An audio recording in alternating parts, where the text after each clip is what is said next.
What's up guys, Farhan here. Welcome back to the ultimate review. This is the review of my personal bike, the Triumph Tiger 900 GT Low.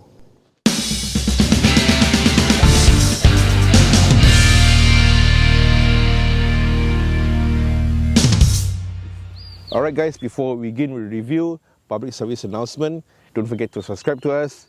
Reason being, this will help trigger the YouTube algorithm to spread this video and the channel to a wider audience.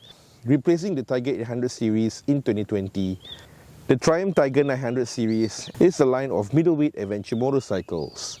In direct competition with the BMW F Series GS, the variations of the 900 series includes the GT, GT Low, GT Pro, Rally and Rally Pro. For my bike, Amirah Juliana, that's her name by the way, this variation is the Tiger GT Low.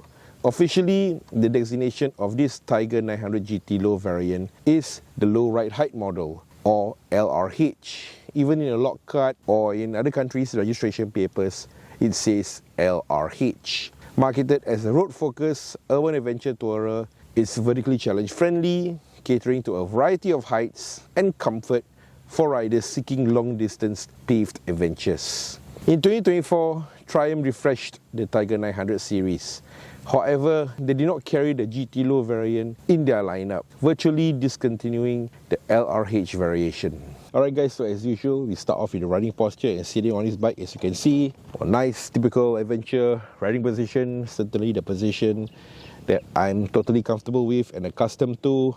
Nice wide handlebars for me to grip on, very comfortable. Got a nice commanding view of the road in front of me. Of course, I use my bike as a benchmark when I'm riding other bikes. Definitely, this is the kind of riding upright riding position that I'm used to lah. Okay guys, so with a ride height of 76 cm and adjustable to 78 cm, I'm 165, and as you can see, I'm flat-footed on the ground completely compared to the standard 900 GT at 82 and adjustable to 84 cm, which isn't much as it is 5 cm, but it really helps if you are a vertically challenged rider. And for me, I just like the riding position, and it's very easy for me, very comfortable in my personal opinion. Makes it easier for me to handle the bike as well. And as you can see, the seat is cut in pretty deep, so it's definitely easy for vertically challenged riders. I do mount it using the foot peg as opposed to the ground, simply because that's how I mount on the bike, because it's wide. Sometimes I have side panniers on it and I don't want my feet to hit the side panniers or the pillion seat as well. But of course, with a shorter ride height, this comes as a trade-off, given that the standard 900 GT is off-road capable and the low version is street oriented. So because of that, suspension travel has also been reduced by 4 cm in the front forks and 2 cm in the rear. Weight is at 190 kg, kind of heavy in my personal opinion, but it's pretty typical for a bike in this class. For me, I have no trouble pushing it or straddling on it because of the low seat height. I'm able to straddle on it pretty easily lah, especially at the immigration and checkpoints. But as it is kind of heavy, I do kind of struggle a bit lah in terms of the weight. Okay guys, up next we come to design, and for me, I've always loved the adventure styling of the Tiger 900 GT. Just resonates with what an adventure bike is supposed to be. Obviously built upon the Tiger 800 series, it's more refined, sleeker and aggressive, giving a modern feel, and obviously an evolution in styling as a successor. According to Triumph, the bodywork itself, it flows from the beak through the cockpit and the side panels, resulting in a sharper, more modern appearance that refines the aesthetic of the Tiger. Sharp and angular lines with not a single curve in sight. We got a prominent adventure beak with the variant name on the edge, with mine being GT. Headlights are an evolution of the twin round headlights. That's a popular design trait of Triumph bikes, obviously carried over from the Tiger 800. Slimmer and sleeker daytime running lights at the top with the Triumph badging in the middle. I like the side cowling over here, giving a nice hard fat look, also serving as the side protector for the radiator and fan. Has the side graphics with the Tiger nameplate on it. The adventure stripe continues on the upper body panel over here. The Triumph badging is a separate raised piece, giving a nice premium feel to the machine. The adventure stripe continues onto the fuel tank over here with the 900 in there, which seems like a weird placement in my personal opinion, reminiscent of the Honda Hornet or CB200X.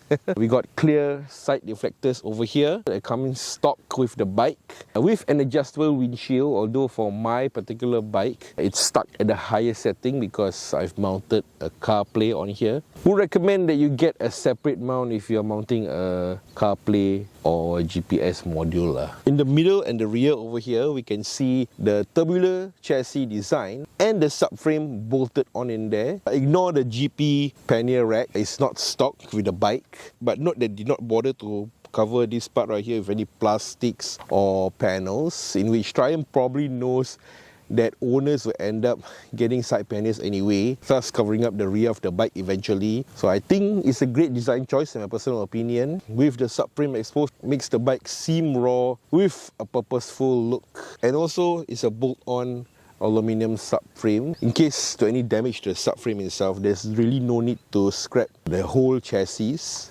We got forged alloy rims, 19 inches in the front, 17 inches in the rear, wrapped in Metzler Torrance Next rubber. In the front, we got 3 big rotos, 2 in front, 1 in the rear, twin 320mm rotos in the front, paired with Brembo style mouth for piston monoblock calipers. For the rear, we got a single 223mm paired with a Brembo single piston caliper. For suspension, we got 45mm inverted forks from Maserati, fully adjustable for rebound and compression dampening, paired with a Maserati monoshock in the rear with remote preload adjustment.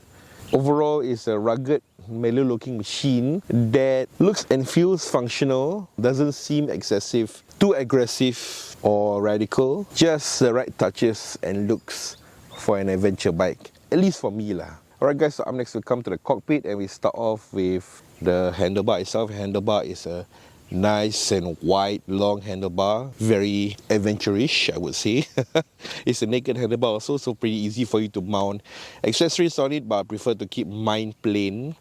Originally, I wanted to mount a CarPlay here, but it covered the Tiger badging on the middle of the handlebar right here. Handguards are stock on the Tiger 900 GT low. Also the mirrors, I like that it's a 3-piece mirror, easy for you to adjust. And for me, I mount my Insta360 ball mount on the mirror as well, which provides a higher angle for the camera. And I think the cockpit for me just gives a nice commanding view of the road in front of me. The brake and clutch levers are also adjustable. So up next we come to handlebar controls, and it's pretty straightforward. It does have significant features. To the left over here, at the handle grip, we got the heated grips, in which there's 3 adjustments that you can make. And the heated grips is actually an option, and my bike has it. To the front over here, we got the high beam and low beam. Above that, we got a heated seat and fog light switch, which this bike is not equipped with and it's an optional accessory. But it's interesting that the buttons are already on here, so you don't really need to add any additional buttons to the handlebar controls itself lah. We got a combination of cruise control button, setting switch, daytime running lights, mode button below that, signal indicators, horn and joystick to control the gauge cluster and menu. To right over here, we got the hazards, combination, kill switch and starter, and home button to access the menu. And the gauge cluster is a 7-inch full color TFT display. Turning on the bike, you can see the Triumph logo, and then it reads you good afternoon and Tiger on it. The display is pretty huge in my personal opinion, and depending on the display tray, certain gauges and information will be displayed on the screen. For me, I always like to have the fuel status tray to see my range. In the middle, we got the speedometer, below that the gear indicator, and to the sides is the tachometer. The left over here, you got your fuel gauge. To the right, you got a temperature gauge. The bottom left corner is the ambient temperature, and to the right is the time. And in the middle at the bottom over there is the symbol of what riding mode that you're in. Toggling the joystick, you scroll through the gauges and info of the information tray. We got fuel status, service, contrast to adjust the display's brightness, color to change the interface's color theme. There's 4 presets to choose from. Style select, which you can adjust the different gauge cluster interfaces. Style 1, Style 2, Style 3, Style 4. I personally prefer Style 2 as it has the right balance of sizing of the gauges being displayed on here. The computer shows the RPM in the numerical format, the trip meter, and riding modes, in which there's road, sport, off-road, and rain. In off-road, traction control and ABS is disabled. Pressing the home button, you'll access the menu. Riding modes toggles the respective ride modes. In bike setup, there's indicators, where you'll toggle your signal indicators from manual to self-cancelling. Auto basic means the signals will be activated for 8 seconds. In auto advance, a short press activates the turn signals for 3 flashes. A longer press activates the turn signals for 8 seconds. My personal preference is manual. TC is where you toggle the traction control on and off.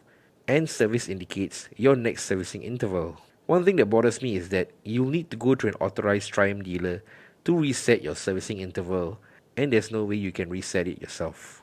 Trip setup resets the trip meters. In display setup, you can toggle the interface's color, brightness, visible trace, where you can set up the gauges you want on the information tray on hand. In gear shift indicator, you can set up your display to inform on when to shift up. Language is self-explanatory. Units is where you can toggle your measurements from metric to imperial. Clock and date is where you adjust your bike's time and date respectively.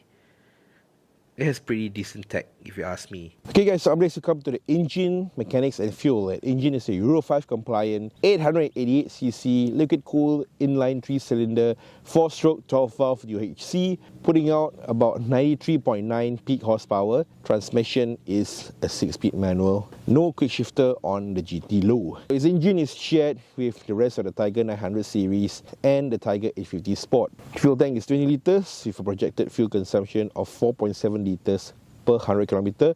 Pretty typical of such machines in its class. Decent fuel mileage I'm getting. Not really a gas guzzler, but at the same time, I feel that certain bikes, especially parallel twins, I think they get more mileage as compared to my bike over here. There's a small underseat storage located underneath the pillion seat, and that's where the USB-A port is also located. Okay, so to open, there's a keyhole at here, the side. And then you open it up, and then you can see the storage compartment. Yeah, it's quite small, dusty also because the air filter is also on here. And according to the manual, it can be used to charge your small electronics and store small items while you're riding. But personally, I've never really used the space itself. It's really small and you really need a short wire to charge your phone or power bank, as the wire occupy a significant amount of space in there. Else you cannot close the cover. I personally tried this. I also tend to overlook this underseat storage, as it's typically unusual for a motorcycle to have such storage. So I reckon that you can put your passport, cash card, some documents, but of course you need to get off the bike when you need to access the underseat storage lah. I don't think it's that convenient compared to a scooter, which usually has storage cabin in the front, but yeah, I'm glad they put it on in there. Alright guys, so I'm next to come to technology, and compared to some of the other bikes in this class, the riding tech is still decent on my bike, but as this is the GT variant, it's somewhat restrained compared to the GT Pro and Rally. So looking at the spec sheet, here we have full LED lighting all around, full color 7-inch TFT gauge cluster, fully adjustable front and rear suspension, cornering ABS for both tires, traction control system, 4 riding modes, rain, street, sport and off-road, USB-A port to charge on the go. There's also additional 2 accessory sockets, one under the gauge cluster and one on the other side over here. Cruise control, and optional is heated grips, in which this bike is already fitted with, fog lights and heated seat. So horn check for the Triumph Tiger 900 GT Low. Damn, it's very loud. Okay guys, so I'm next to come to colors, and there's 3 color choices for the 900 GT Low. You got Caspian Blue, which is what this bike is, Pure White and Sapphire Black. Alright guys, so I'm next to come to price, and this is in regards to the GT Low price only. Machine price is listed as $36,000 on the Triumph Singapore website. Unfortunately, Triumph is no longer producing the LRH model, so for the current update, machine price from Triumph Singapore is $40,800 for the GT Pro and $41,800 for the Rally Pro. In Malaysia, The GT LRH model is 82,100. In the United States, the machine price is listed as 14,995 US dollars. Okay guys, so welcome back to the city of Medini, and of course it's time for the riding review of my own bike. So I know I've been delaying this review for quite some time, but because the fact that this bike will always be with me, it makes sense that certain videos take precedence over this review lah. And sometimes I get opportunities from time to time to review the latest bikes, and certain bikes they only have a short window. Finally I got around to reviewing my very own Tiger 900. Here it is, looking as beautiful as ever. Sitting on this bike, very comfortable, flat-footed completely on the ground, nice commanding view of the road in front of me, and riding controls are within reach, nice upright riding position. Okay, so starting this bike uses a key, turn on, we see the Triumph logo, and then we see good afternoon Tiger. Turning on the bike, clutch in, starter. Whew, check out that raw, man, that inline 3-cylinder raw. Whew, sounds very punchy, raw. Yeah. Okay, so let's move. Clutch in, gear 1.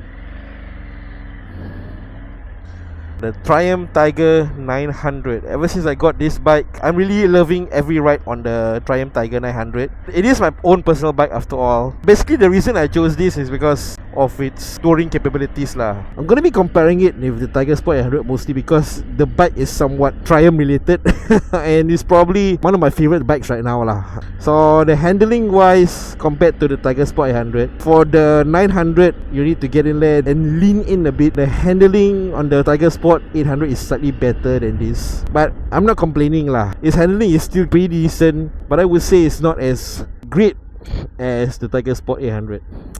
Okay, brakes on the dime, we got Brembo brake calipers, and there are certain times that I had to do an emergency or come to a complete stop within a short distance, and the brakes really saved my life. ABS as well. I mostly do road riding with a bike. I will never ever do off-road, given that I'm not really a good off-roader and I don't want to risk dropping my bike, even though it is an adventure bike.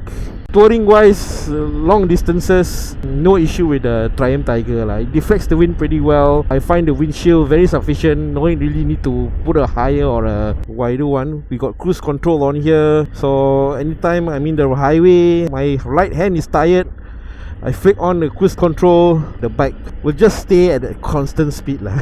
But I do find myself using less of the cruise control when I'm riding in a convoy, especially when we organize our rides. Usually I'm like floating around the convoy, up and down, right? So the need to maintain speeds in convoy riding is rare lah. And then of course if you're following someone, the pace of that person in front of you changes. So cruise control is definitely not gonna do when you're doing convoy riding. City riding for me, no issue. Handling is great. This bike, you don't feel like you're losing control or it's overpowering or anything. It's just a nice, relaxing, mellow machine when you want to. And at the twist of a throttle, yeah, it really goes. Most of the time I'm just like on a nice chill relaxing ride, and Amirah does fine lah. The thing that bothers me is that the handlebar, the vibrations, you can feel it on your palms right now.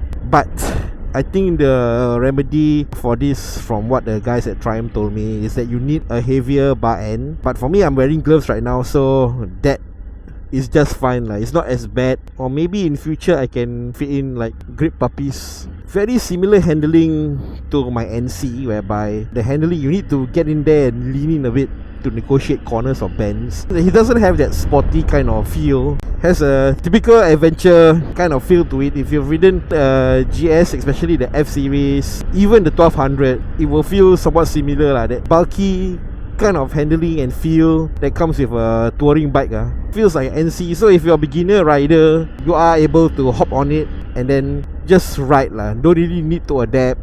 I think there's basically no learning curve when you're riding the Tiger 900. It's an easy machine and a new rider is able to easily adapt to it, and an experienced rider will appreciate on how easy it is. Okay, so we are entering the open road. Let's whack a bit Oh. And I like that this bike can be mellow and also can be aggressive at just a twist of a throttle. It's neither here, neither there. Once again, I'm in total control of the machine. Got a nice bend over here, and the bike just coasts into the bend. Very easy. But going through the regulators over here, it's not too bad. The suspension really absorbs most of the impact. I really love the suspension on this. Also, it's adjustable, preload adjustable, but I don't really make any adjustments. It's still in its stock setting. Though when I'm with a pillion, it does block down quite a bit, or some side panels, but I don't make the adjustments. And the suspension still does great. Okay, so we're entering the highway, and obviously, being a tourer, this is where the bike belongs. Flick on cruise control and you'll just cruise nicely at your desired speed. An interesting fact, the GT is actually more of a road machine, while the Rally Pro is the one that you're supposed to take off-road. So it's kind of like the 850 and 800 GS. Okay, let's go. So I'm not gonna whack this bike too much. My comfortable top speed is 140 on this. But I've had friends who tried my bike and they have went like 170, 180 on the Malaysian highways. No problem, they say. But at that speed, the handlebar snaps a bit lah. So need to be careful when you're going in that speeds. Which I don't go, by the way. One of my friends, they recommend that you put in what is that called? Those race bikes they use. I forget the name, so that you keep the handlebar stable when going at high speeds lah. But personally, I don't really like to go at high speeds with the bike. I'm not a brave person, number one. And number two, of course, it will consume a lot of fuel lah when you're going at such speeds. And number three is safety. Suddenly one car go and cut your lane, and then you find yourself jam braking last minute. But nevertheless, you're going to whack lah. Woohoo! Yeah, 140, cruise control on. Very nice, very nice. I love the cruise control on this. And then to off, you simply clutch in, which I'll do most of the time, or you press your brake. Or what the manual recommends that you do is you do this. Yeah, that's how you off the cruise control. So you throttle in and then you immediately close. That's the actual way to close the cruise control. So we got all the technology on here, which is more than enough for me, I feel. Cruise control, ABS, traction control, all the safety features. The GT being the somewhat lower tier model, doesn't have certain features that the GT Pro or the Rally Pro has. But for me, it's just fine. Though maybe it could use electronic suspension. But this one is very decent enough for me. I'm loving the ride every day. Hashtag for the ride. And it's a triumph. It's something unique. It's not a Honda. It's not a Yamaha. It's a Conti. Oh yeah, another thing that bothers me is that the heat on this. Yeah, I think this cannot be avoided lah, because given that it's a Conti bike, I think most Conti bikes will have this issue. The heat in my shins right now, coming from the fan and the vents over here and into my inseams. I think it's because over there, probably in Europe, they use this as the heater lah. Japanese bikes don't tend to be hot as a Conti. Yeah, so that's another thing that bothers me. But other than that, it's an awesome machine. I love it. It's a dream to ride lah. I'm thankful that I'm riding a bike that I love. And every day when I park it, I will look back at it and just admire it. There are days that even where I just sit down and just look at it.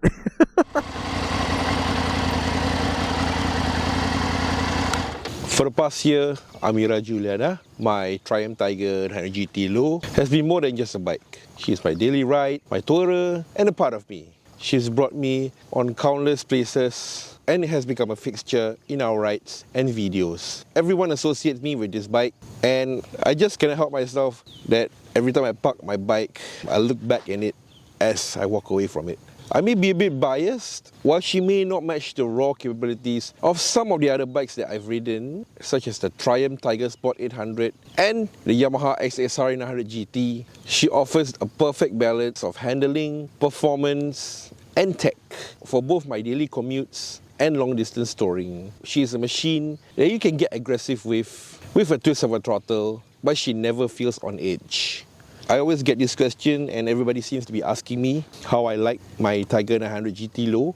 I always say she's an awesome machine, and the fact that she's mine makes her special, and our bond is something that I'll always cherish. Here's to many more adventures with my Amirah Juliana. So that's it for my ultimate review of the Triumph Tiger 900 GT Low or LRH. And that's it for the vlog.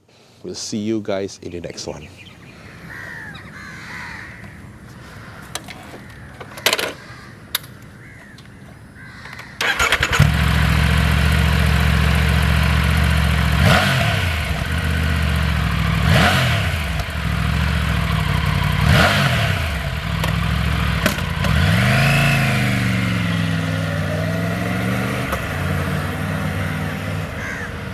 Exploring our world with Tabak Overlanders. Exploring our world, one ride at a time.